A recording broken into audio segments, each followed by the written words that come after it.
Wala daw cellphone nung team building nila sa Aurora.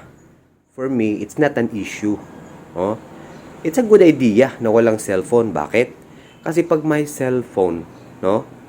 Bawat isang player may cellphone. Nako. Walang mabubuong camaraderie, walang mabubuong friendship, walang mabubuong closeness, walang mabubuong brotherhood. Bakit? Pag naka-cellphone na ang bawat isa, may sariling mundo na yan. Hindi na kayo makakapag-usap ng masinsinan. Hindi na kayo makapag-usap ng malaliman. Wala talagang issue ang walang cellphone. Ang naging issue talaga, ang naging problema is hindi sila nakapaghanda ng safety measures.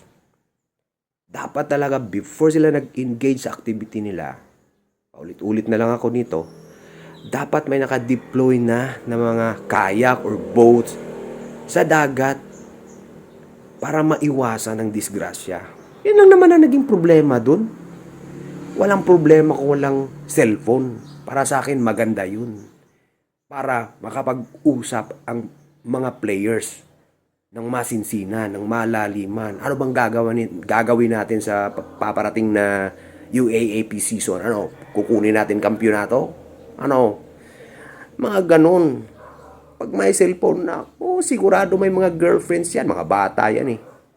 Nako, every now and then tatawag yung girlfriend, te-text.